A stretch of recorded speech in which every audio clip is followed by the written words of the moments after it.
Today we're going to be talking about a couple questions to ask a real estate agent before you start working with them. Now, before we start, I am a mortgage lender licensed in 48 states. My team's one of the top purchase teams in America. I say that so that you know that we deal with a lot of real estate agents from across the country. And what I can say is the good ones are worth gold.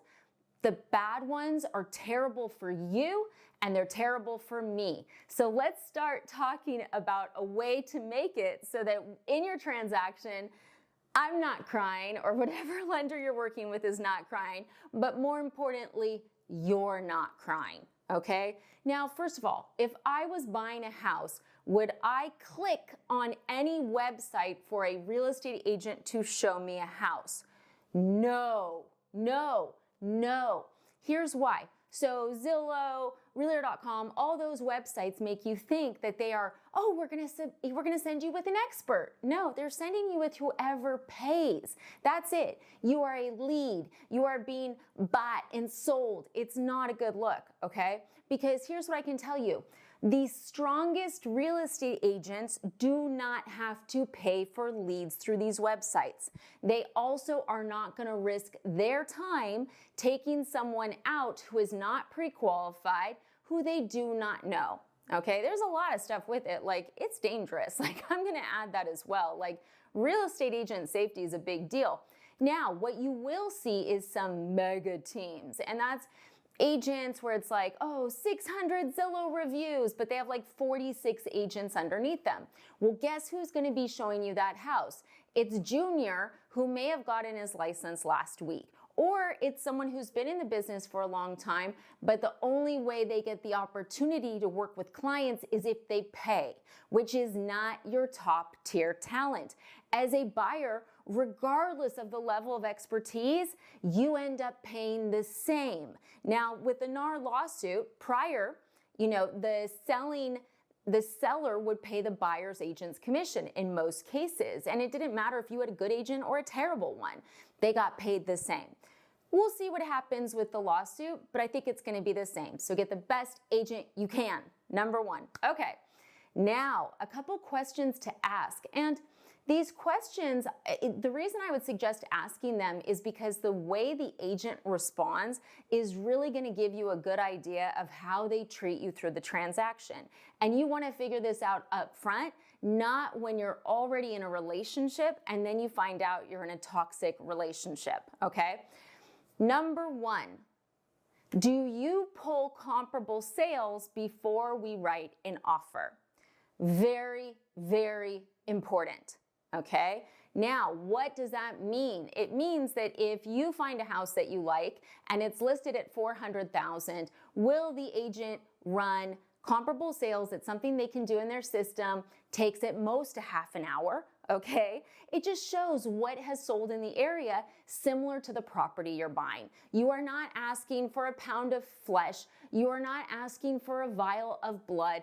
It is the bare minimum. Okay. Now, some agents will go, well, I just know the market so well, and be like, that's so amazing. We just want to sleep at night. We just love looking at data.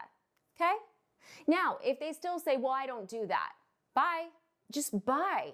Like, if they won't do that, what else won't they do? You've expressed, hey, we want to make sure that the offer we write is great. We trust you, but we really like data and we just want to make sure that there's some sort of backup to the number that we're writing.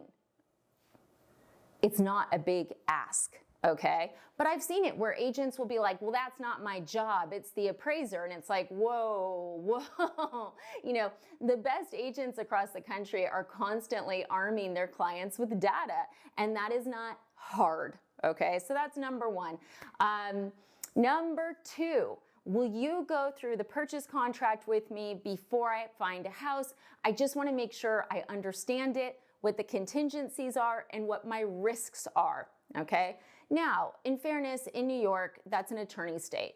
Everywhere else, the real estate agent's job is to put together the contract and to go through it with you and explain it if you have questions, okay? So if they say, well, we do that once you write an offer, once again, bye.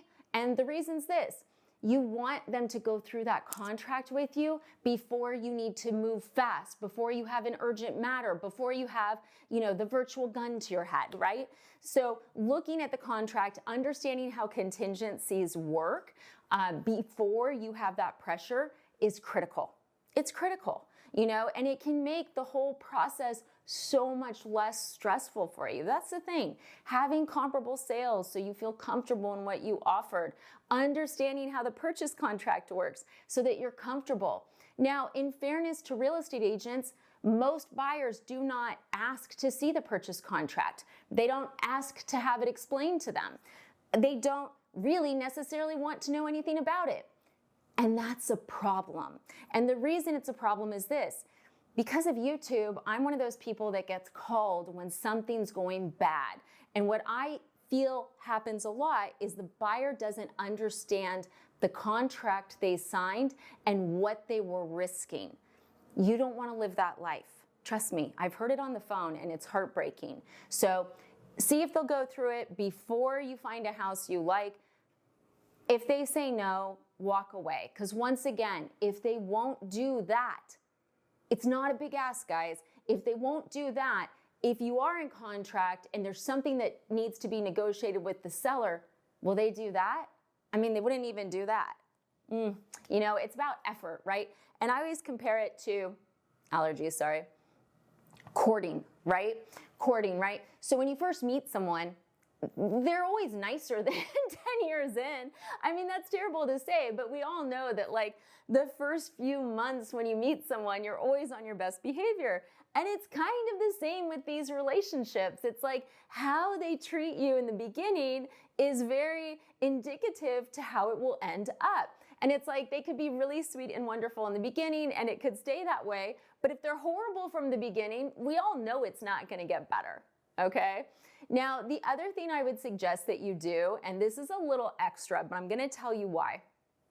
So a couple years ago, more than a couple at this point, but my business started blowing up around the country, right? Because people want no bullshit, to be blunt. They want a transparent lender who's going to tell them the truth and do what they say. And we started having problems in terms of the real estate agents we were dealing with. And it was because it was like, oh, I found them at an open house. Oh, Zillow. Oh, my cousin's brother's aunt's sister's a real estate agent. So I actually hired someone on my team whose whole job is to help select real estate agents. They look at data, they look at reviews. We do not charge for this and we do not take money from the real estate agent. Other lenders that do this, like the big boys, they're getting a kickback. We do not do that because we just want you to work with good people so that A, you find a house, B, you have a good experience, and C, it's selfish. I don't like stress either, and that's stressful. Anyways, the point's this. What we found is some people are really good the first time you talk to them, but they just can't make it very long. So let me give you an example. So Wendy had looked at reviews, she had talked to the agent, they'd sold a good amount of houses, they seemed great. So what we always do next is we always go, okay, so Dee Dee's gonna call to set up an appointment with Jen. It's like a 3-step process before we introduce them to the client. And people are like, wow, that takes forever.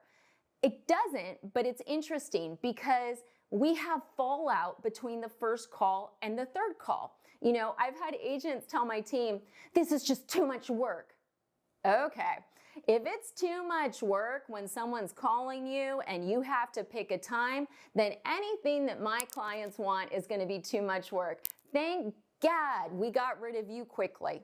That's the thing, right? Or I'll send a text message and be like, hey, can you chat? If they respond a couple hours, cool. If they respond same day, cool. If they don't respond even the next day, no, absolutely not. Because how are they going to treat my clients, right?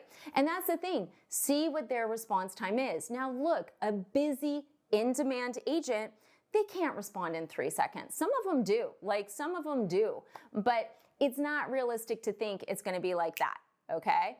However, they should be responding, within a couple hours or within, if you text at night, I don't encourage that because I do think real estate, there's a lack of work-life balance and I think it's really toxic for our industry.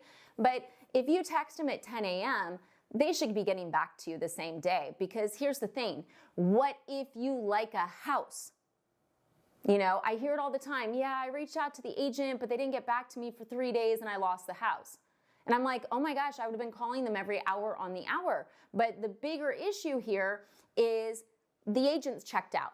And you don't want that. You don't, like, what are you doing? You're nagging them to get a paycheck? Hey, here's all the stuff I need. Just get a paycheck, bro. Like, it's not a good feeling. So I would test out a couple of those things. Now, the next one is a question that some agents are really gonna hate, and I'm gonna leave this up to your discretion. How many houses have you sold within the last year? You'd ask this for 2 reasons. Number one, you can see if they're lying in most parts of the country. And that sounds terrible. Like, why would an agent lie about that? I don't know. Why do people claim to be VA loan experts that never closed a VA loan? They just do. So what I have found is that with Zillow, and it's not perfect in every part of the country, but you can generally see. So if they say, oh, you know, I sell 100 houses a year, and you go on Zillow and there's like 0, you know, or you look at other data and there's like 0, they could just be full of it. A lot of times what an agent will say, instead of how many houses they sold, is they'll say, I've been in the business for XYZ. That means nothing. An agent that's been in the business for 20 years is no better than an agent that's been in the business for 2 years. Where the money really comes into play is who is closing the most houses. And the reason's simple. If someone's been in the business for 20 years, but they closed 2 houses last year, this gal's been in the business for 2 years, but she closed 30 houses last year, who has a better idea of what's going on in the market right now? It's this one. It's this one. So, you know, I would definitely be cognizant of that. You know, the agents that I really like, they'll delight in that question. They'll be like, I closed 86 last year, or, you know, I closed 20, or I closed an average of a few a month, or da. Now, look, are there some good agents that only do a couple houses a year? Yeah, but it's like, look, if they've been in the business for 20 years and they're only closing a couple houses a year, that's not a good sign, right? Because how did you not build up referrals over 20 years? It's that simple. If people like you, they send your friends, your business grows. That's the way it works. But if someone's newer to the business, it definitely would make sense that they would have less that they sell, and they still could be very good. Like, I've had some newer agents where, you know, they're doing their first or their second transaction, but they're great. They're so aggressive. They're doing so much research. They're talking to people in the industry to understand what's going on in the market. They are all over it, okay? So I don't want to discourage you, but, you know, just make sure you're paying attention to this. Just because someone's been in the business for 20 years doesn't make them better than someone that's new. The key is going to be, how well do they know the market right now? And how hard are they trying to understand it, okay? So look, I just wanted to cover a couple of those questions because, you know, one of the reasons real estate agents have a terrible reputation, and they do, it's true, and real estate agents hate it when I say that, but it's like, look at the NAR lawsuit, go visit Reddit, like there's not a lot of love, but it's because there's been such a low standard for so long because buyers don't know the questions to ask. You guys need to be empowered and understand this is the person helping to negotiate the biggest financial transaction in your life. Make sure that they know what they're doing, they're gonna work with you, and they're gonna do a good job.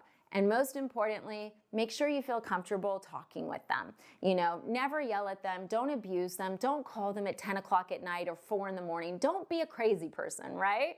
But just make sure you're comfortable talking to them. So I hope this video was helpful. As always, questions, comments, reach out. If you want to get pre-approved, fully underwritten pre-approval, let's go. My team and I will take care of you. Thanks for watching.